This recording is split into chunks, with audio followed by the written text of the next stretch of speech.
Hello guys, ang gagawin natin ngayon ay Ford Taurus. So, problema nito guys ay nagka-crank pero hindi nag-start. Ayan guys, yung kanyang switch. Start natin.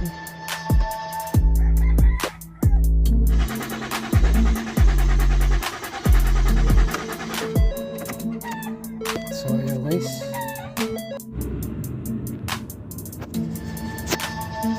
Hello guys, lahat na check natin yung wiring guys, mula sa fuse box relay, sa kanyang fuel pump relay at saka mga fuse. Ang ibig kong sabihin guys ay mayroon siyang voltage. So chinek din natin tong fuel pump relay dito guys sa kanyang. Ito guys, pakita ko.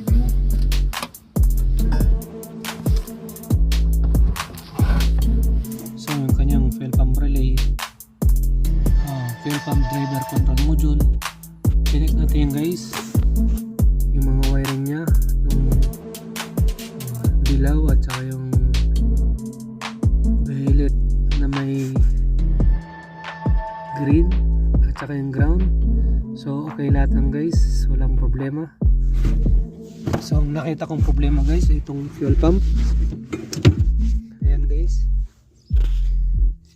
So kung mapansin nyo dito guys, yung kanyang pin ay sunog. So natunaw yung kanyang plastic.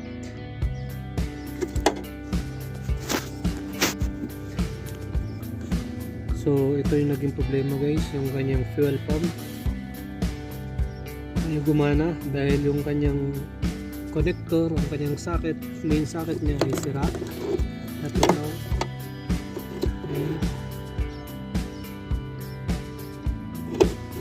So ngayon guys, titignan natin kung anong sasabihin ng may-ari, ano nga yung decision kung papalitan ba ng socket. At para sa akin guys, pwede natin. Hello guys, so ang may-ari nitong Ford Taurus ay 4 times niya nang pinalitan o fuel pump assembly. Ayan. So ito ay bago guys, nakita nyo naman, bagong bago. Pero ang hindi napansin ng may-ari, itong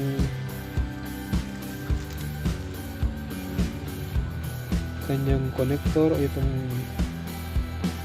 wire ay may hinang at saka itong kulay dilaw, violet, yellow ay meron siyang konting sunog. So sunog sa guys, siguro naglulos. Ay ang aking suggestion ay papalitan ko muna ng fuel pump driver module, kung saan ay dito sa right rear nakalagay yung fuel pump driver module, dahil isa sa nagko-control sa fuel pump assembly ay ang fuel pump driver module. So chinek ko rin ang relay guys, wala naman akong nakitang sign na sunog. Kaya ang gagawin ko ngayon guys ay papalitan natin ng socket, papalitan na rin natin ng fuel pump driver module, dahil yun lang ang alam kong problema or process kung bakit laging nasisira yung kanyang fuel pump assembly, dahil doon nagko-control at doon nanggaling mismo ang lahat ng wire. Ayun guys, tinanggal natin yung bagong fuel pump at inayos lang natin yung kanyang wiring guys na nasa loob. Pagkatapos ay nagpalit ako ng fuel pump driver module. So ang problema nito ay naglulus sa loob at hininang ko dahil ayaw naman palitan ng may-ari, kaya ginawan ko na lang ng paraan guys. So ngayon yung ating digital tester ay nakabang para ma-monitor natin kung ilang voltahe ang pumapasok dito sa fuel pump motor. Ang fuel pump motor na yun guys ay mayroon siyang 4 na wire. So ang dala niyan ay ang fuel level sensor. Yung malalaki ay ground at saka control ng kanyang fuel pump driver. yan guys, makita nyo. So nagpalit tayo ng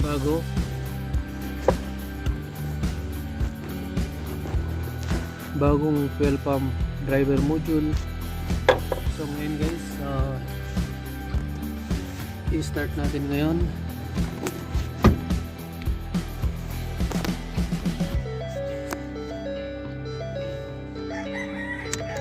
On ignition. Ayan. Start. So ayan guys, okay na siya. Matgar na.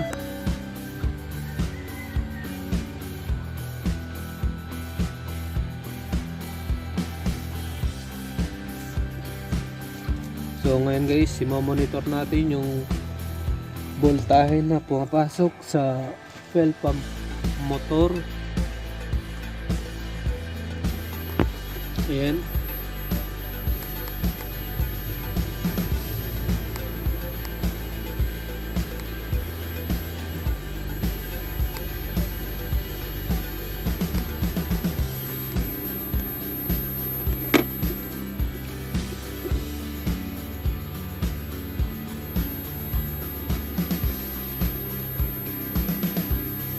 Meron siyang 13.7, 13.8 volt.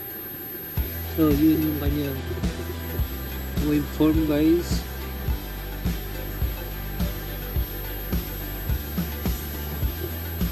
Na pumapasok sa fuel pump assembly. So guys, yung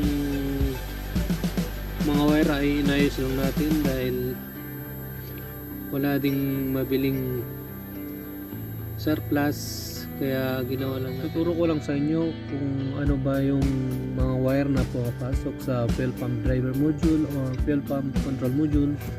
So ang gagawin natin guys ay isa-isahin natin ang mga wire na to guys na nandito.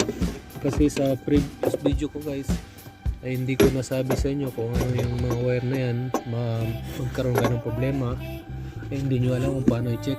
So ito guys, kung napansin nyo, may violet green. So ito yung tinatawag na B power or ignition on. Pag nag-ignition ka ay magkaroon siya ng voltahe dito guys sa violet green. So ito naman yung kanyang ground.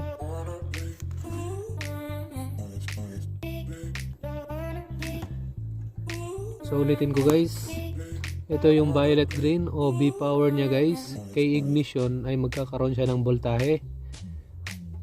Dapat magkaroon siya ng 12 volt. So ito naman yung kayang ground, yellow black. So itong mga wire na to guys, itong tatlo ay ang isa dito guys ay fuel pump control, fuel pump command at saka fuel pump monitor at saka ENS. Hindi ko lang sure kung saan ang galing ng ENS, pero ang pagkakalam ko dito guys ay konektado sa airbag ang ENS. So pag binaliktad natin guys, ito ayan, may makita kang yellow at saka white.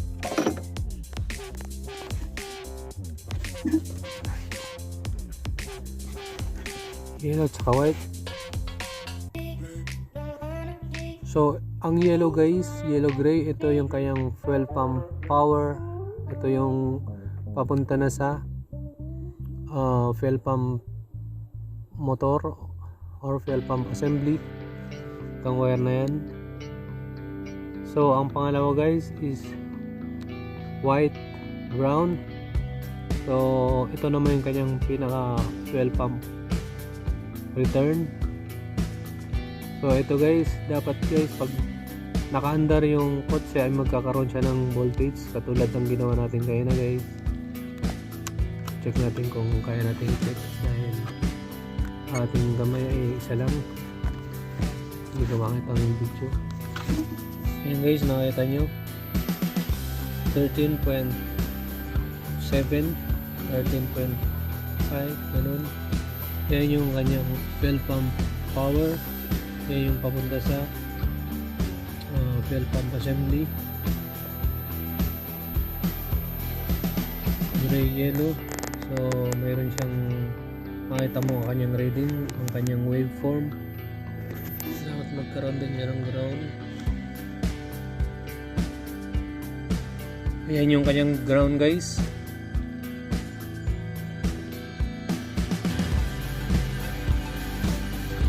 Ayan.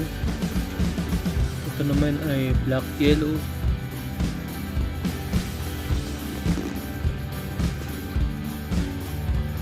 So ganun lang mag-check ng voltahe guys. Papasok at palabas ng fuel pump driver module.